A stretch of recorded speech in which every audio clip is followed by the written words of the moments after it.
Okay, so why is the Biden administration still pursuing essentially an unlawful renters eviction moratorium? And by the by, how long should this thing last anyway? Joining us now to discuss, Senator Tommy Tuberville. Senator, welcome back to the show. Great to see you. Just give me your thoughts on this. I mean, the Supremes made it very clear, and Kavanaugh made it even. He was a nice guy. He said, I'll extend it till the end of July. The legislation wasn't printed. Now the Democrats are blaming Republican justices, and we're all evil, and we don't like. I don't remember the exact number. I'll find it while you're talking. But there's a huge amount, I think like $45 billion of assistance to renters, sir, that was never spent from the COVID. Anyway, what you think about this story? Well, matter of fact, it's $47 billion, Larry, and they've only spent $3 billion of it, 7%, which makes no sense. But it's interesting. This started in Alabama. Alabama Realtors Association filed the first lawsuit right after it was passed. And I want to thank you for your voice of reason, because my understanding is you voiced your opinion against the CDC for coming out and say, listen, why do we want to get into real estate policy? And rightly so. But this is just lack of leadership. You can tell President Biden is being controlled by the far left of the Democratic Party. A bunch of them decided they couldn't get their way of keeping this moratorium going, so they slept out on the Capitol steps a few nights, and of course that's how the Democrats are doing it. You know, they're just kind of push their agenda, because if they don't like what's going on, they're going to try to get somebody to do it by some other means. And it's just unfortunate for the people that they need to pay their rent too. You know, the people that they've got to pay their bills, Larry. And it's a tough situation for everybody. But I read this morning, I think in the Wall Street Journal, it's premeditated lawlessness. Exactly what this is. Yeah, well, they're breaking the law. Nancy Pelosi's bringing in Lawrence Tribe to try to figure it. I mean, look, the Supremes ruled. But you know what interests me, Senator? Sort of the economic part of this. A lot of landlords around the country are not mega billionaires. They're kind of like ordinary folks that are trying to maintain properties. Point number one. Point number two, if we keep providing this kind of assistance, isn't it a disincentive to work? I mean, it sort of says, don't worry about paying your rent. We don't have to do that, so I don't have to worry about getting a job. And that's why I wonder, you know, where's the expiration date? Where does this merry-go-round stop? A society of entitlements, Larry. That's what this is all becoming. Socialism. It's right on the doorstep. They're pushing the agenda every day. You know people that have rent houses that they've invested in over the years. That's their retirement. I know people like that. They're not getting paid. They can't pay their bills. And so it's not right for the federal government to step into this. It's time for people to get out of the way and let this democracy and this capitalism take control of itself. But this administration is not going to do that, Larry. They're not going to get out of the way. They're going to continue to get in the way and create more problems as we go along. And that's all this is doing.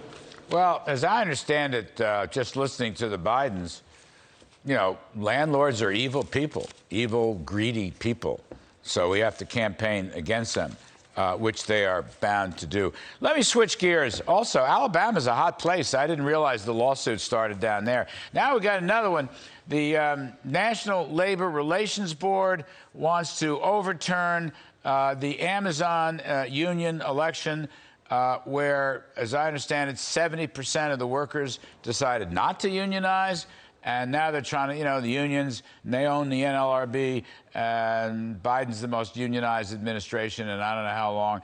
They want to have a recall. What do you think of that? A new election, and why? Well, another example, not getting their way. They lost in a fair election, and now they're complaining, but they want to recount. They want to vote again. The National Labor Relations Board need to just step back and say, listen, this is over. They won fair and square 3-1. And since then, Larry, Amazon's come in and say, listen, we're going to double capacity. We're going to build another building because you're not unionized. We're going to hire 1,000 more people. That's what this is all about. We're a right-to-work state. Now, the PRO Act, which they're going to try to push through, I don't know whether they'll try to get it through the budget reconciliation or not, but the PRO Act states that they want to just take away all right-to-work states. 27 states are right to work. Just take the rights away and say, listen, here's what we're going to do. We're going to force you to talk to unions. Now, you might not do it, but we're going to force you to talk to them and possibly get involved with the union. We cannot allow that in this country. We're a free country. We have liberties. We have a constitution. Government needs to get out of the way and let people make their own decisions. What, Senator Tuberville, what is wrong with worker choice and worker freedom? That's the issue. Because big What's wrong government with can't that? control them.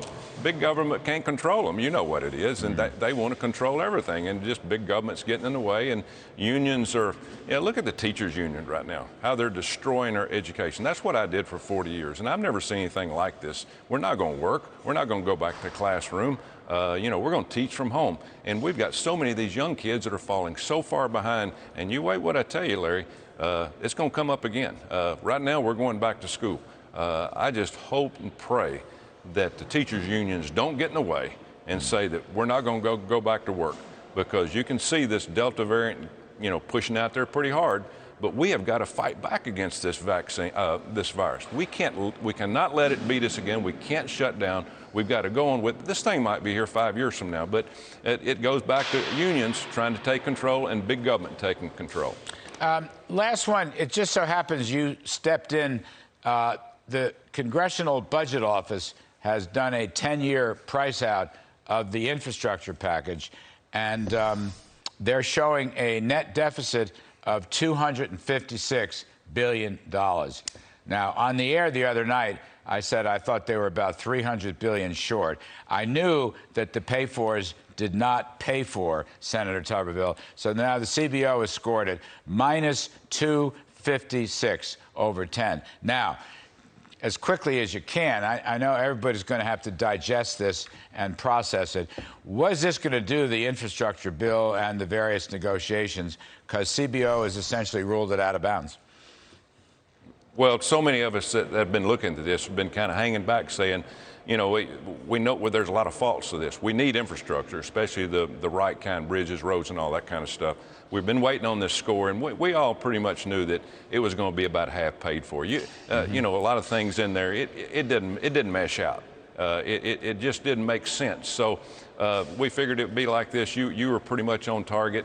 We'll see how this goes. We might vote for closure tonight on this bill, and then end up voting it on Saturday. We'll probably have a few more amendments, but this might turn people's heads a little bit depending on how they're thinking going into the vote and closure tonight and the vote on Saturday. I mean, some of the Republicans who are sponsoring this thing, and frankly, some of the Democrats have said it's got to pay for itself. I mean, I had Mark Warner on the show, Senator Warner, who, in my opinion, is a fine gentleman and a fine senator and a moderate Democrat, a former businessman himself. And we were going back and forth. And, the pay-fors are not paying for. So I just wonder if this CBO announcement puts the whole thing in jeopardy. Oh, I think there's going to be some doubt. And, the pay-fors for this, Larry, for what, $550 billion? Now we're getting ready to do $3.5 trillion. Who's going to pay for that one? The American taxpayer is going to pay. 30 new taxes, Larry. 30 new taxes. I can't imagine anybody on the Democratic side voting for this, but we're getting ready to try it next week and see what happens. Senator Tommy Tuberville, appreciate it, sir. Thank you. Appreciate your point of view and your determination. We hope to see you soon on the Kudlow.